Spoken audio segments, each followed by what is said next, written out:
Years ago, I had the opportunity to speak with one of the great Kiruv giants of our generation, Rabbi Noach Weinberg, Zatzal, who was the Rosh HaShavua of HaShavua, the founder of Rosh HaShavua, HaShavua.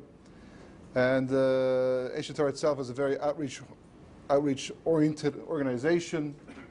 People are trained from the beginning very often to learn things in a way that to be able to teach others, have an impact.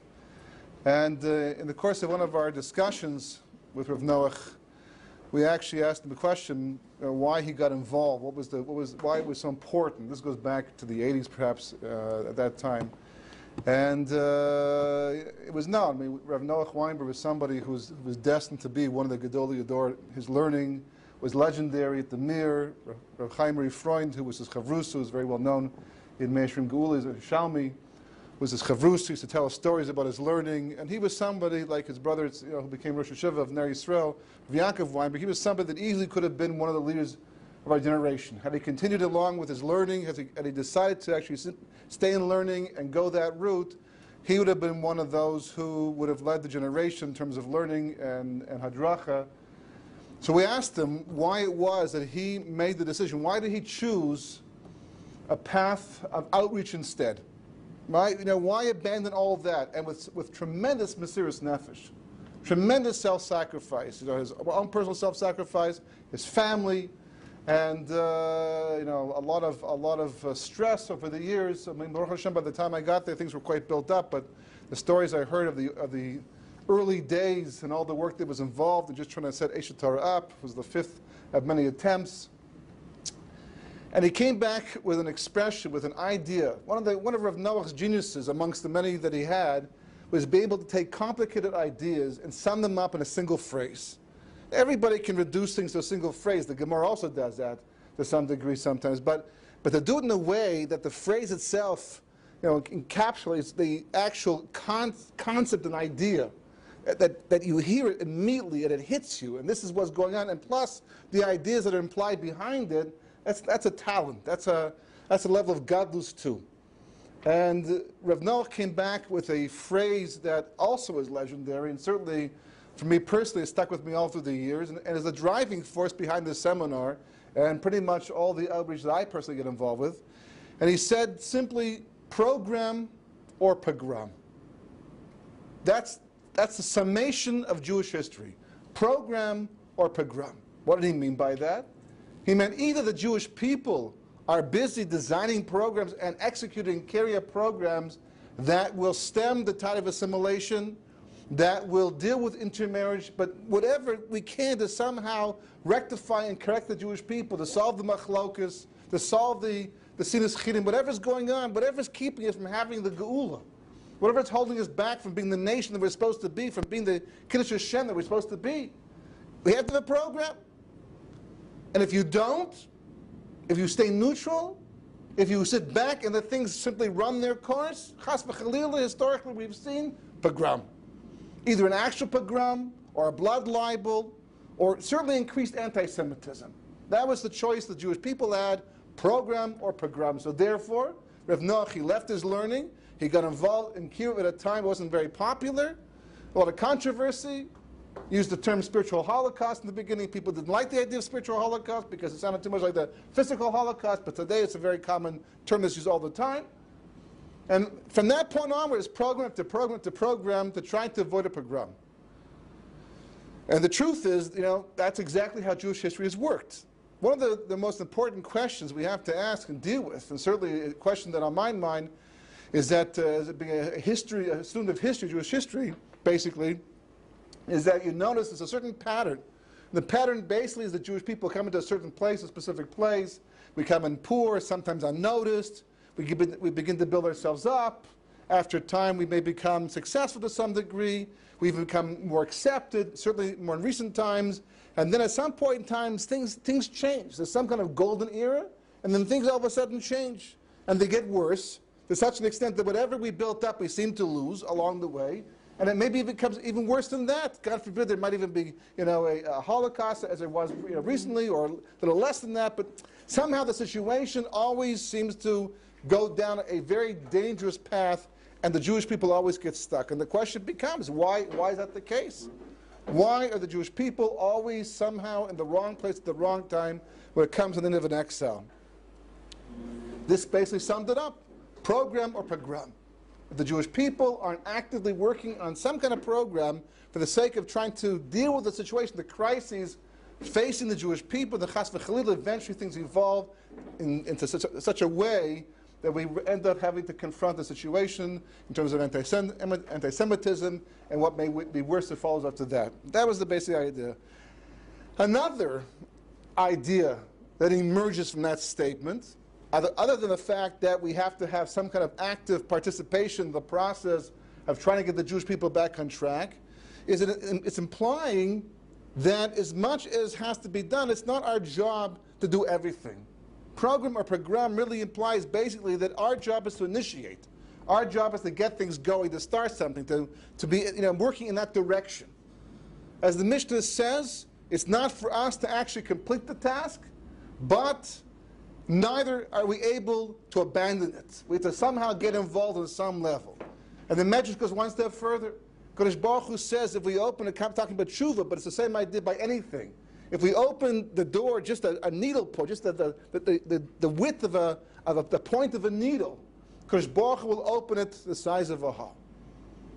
Much larger. Other midrashim, Kodesh Baruch Hu will drive a wagon through it. We open a pinhole, Kodesh Baruch Hu drives a wagon through it. So program or pogrom also implies that even though the task at hand, because if you look around, there's in the world today about 12 million, 13 million Jews. Of the 12 million Jews we have in the world today right now, what's the possibility of changing the way they think? Even of the couple million that believe in Torah, believe that Kodesh Baruch Hu spoke to the Jewish people at Mount Sinai, believe in the national destiny of Klal Yisrael, believe this is the land that belongs to us, believes that this is where we have to all end up at some point in time. Even they don't buy into the idea of living here right now necessarily. How much more so that people are disconnected, have no affiliation, don't believe in Torah from Sinai. So certainly don't believe in the national goals of the Jewish people. So, I mean, are we taking on a Herculean task? We're trying to accomplish something that's way beyond the scope of any organization to be able to achieve, to accomplish. So the Medrash tells us that's not our business, that's not our job. Because L'maisa, when it comes down to it, Kodesh Baruch Hu says, initiate. Get a program going. Start it off. Do something. Show that you care. You do that part, I'll take care of the rest. I'll take care of the rest.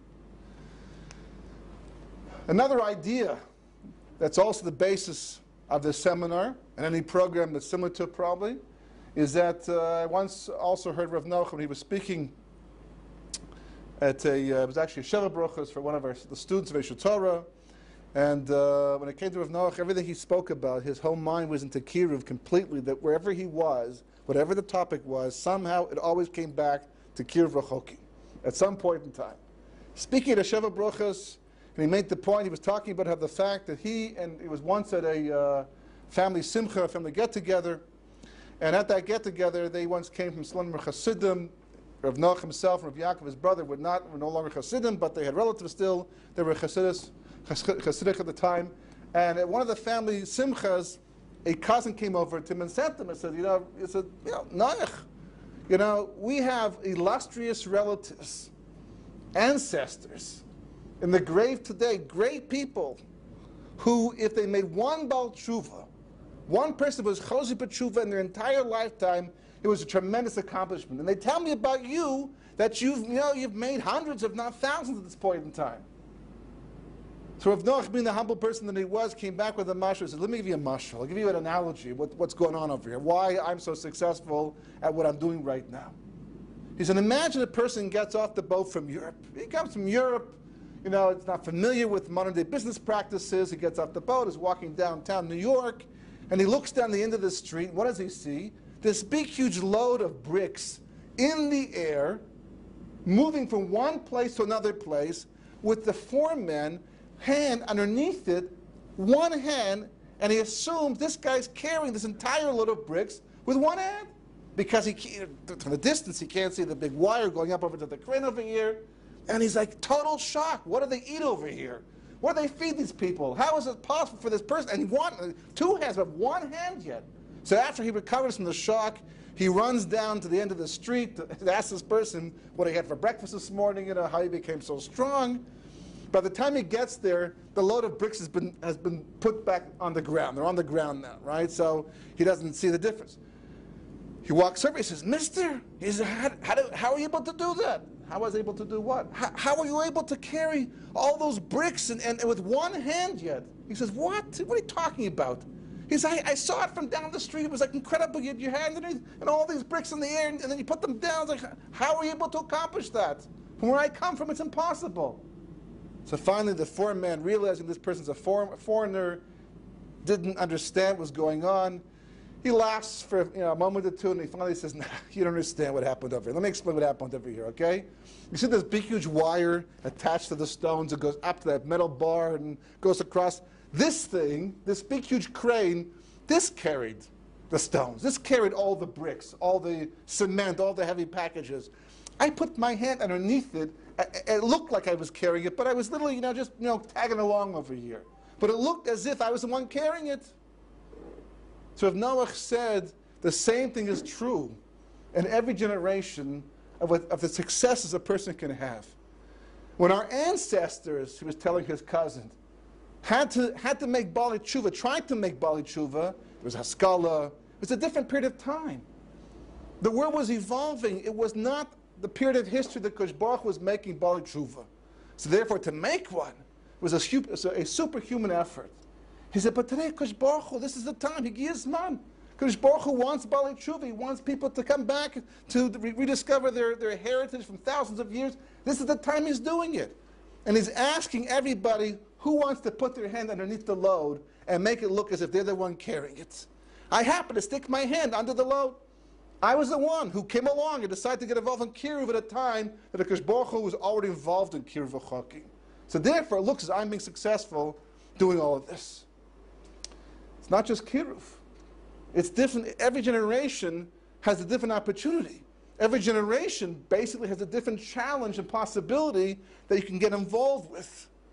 So it seems, there's still Kiruv going on, Baruch Hashem. It's non-stop and people are always involved, but ever since the end of the 90s, the 2000s, money dried up. The program is diminished to some degree. It's not as popular. At one point in time, people, literally downtown New York and business offices brought rabbis in to learn during the day, and it made the New York Times. It was a topic of conversation. Today, that's all seemed to be past. So then what's the opportunity of our time today, historically? What does HaKadosh Baruch Hu want from us? Which load is being carried through the air that if we put our hand underneath it, we can get the credit, it can look as if we're the ones doing it? So that's basically what the seminar is coming to deal with. We're in a very, very precarious period of history. Anti-Semitism is increasing. That means something. It's not stum. It's not out of the blue. It happens for a reason. Anti-Semitism is not racism. That's clear. Historically, racism is something, by definition, is usually based upon physical difference, ideological differences. There's some kind of distinguishing factor outwardly noticeable to the world around that people pick on and they hate. But a Jew, as we have learned, can be a better American than an American can be, a better Greek than a Greek can be. We can be completely assimilated. This caught a lot of Jews off guard during the Holocaust. They thought that being totally unnoticeable, completely living behind their heritage, having no connection whatsoever to Judaism, they'd be left alone. Didn't happen. As much as they made themselves look like the Germans or the Austrians or the French, whatever the case may be, they came after us anyhow. They brought everyone together anyhow in the concentration camps. Anti-Semitism means something. It's a message. The question is, what's that message? When does it happen? Why does it occur? Because the bottom line, the subtitle of this seminar, right, is a seminar that's designed specifically to help us mitigate the impact of anti-Semitism. That's what we want to do. The exile has to come to an end at some point in time. It has to. That's the emunah we have. That may not be real to us. We may not be accustomed to the idea because we've been exiled for so long, but it has to come to an end at some point in time. When it comes to an end, the question is going to be, How's it going to end? With anti-Semitism, the way it's always ended in the past?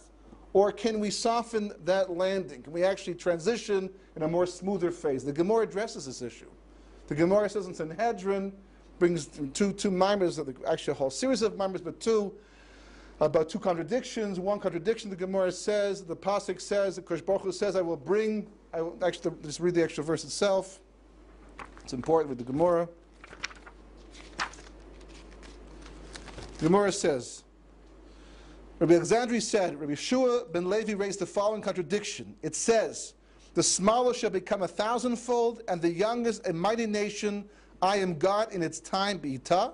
I will hasten it, Achishena. Famous verse, famous pasuk, everybody familiar with it. The Gemara says it's a contradiction. On one hand, the pasuk seems to imply that the Geulah will come at the last possible moment, at a predestined moment in history. Yet the end of the verse refers to Achishena, which means I will hasten it. The Talmud says it's a contradiction. How can you hasten a moment that's fixed in time? So the Gemara says, if they merit it early, and if they do not merit it in its time, meaning that the Jewish people are zoich, if they merit, they do the proper thing, whatever that might possibly be, we can speed up the Geulah. We can hasten it. If we don't, the Gemara says, it's going to come at the last possible moment. My nafkamina, what difference does it make? So it comes at the last possible moment. There's many people today who wouldn't mind that. As far as they're concerned, Mashiach would be a great inconvenience. There's still, the Western world's still going on. Some people are still making money. Some people are still successfully living good, happy, comfortable lives. Mashiach kind of would be a monkey wrench in the whole system. So therefore, what's the nafkamina? The Gemara says again, Rabbi Alexandri said, Rabbi Shua ben Levi raised the following contradiction. It says, behold, like the clouds of heaven came one like the Son of Man. That's from Daniel, talking about Mashiach in the future. It is also written, lowly and riding upon a donkey, a pasuk from Zechariah. It's a stira. The first one, the contradiction is that he came in a dignified way with the clouds, in a very mechubadik type way. Then the pasuk, the verse from Zechariah seems to imply lowly and riding on a donkey, a very undignified way. Anti-Semitism, the war of Gog and Magog, all the things you read about the Chumash Tanakh, we're not looking forward to. The Gemara says once again, if they merit it, he will come like the cloud with the clouds of heaven. But if they do not merit it, he will come upon a donkey. Meaning, once again, what's the practical difference? Whether he comes Achishena, whether he comes B'ita, what the world will look like in advance of his arrival.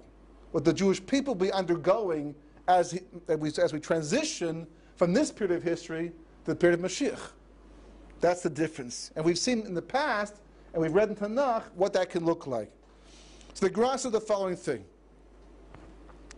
We find that every appointed time can be shortened by half of its time, and this is the intention of the verse because the appointed time has come. One of the most famous psukim to do with Geulah in Tehillim is Atata kum v'tarchem Tzion. Kosh Baruch Hu, you will get up and you will show mercy on Tzion. Ki eisech nekiva moed, because the time to show her favor.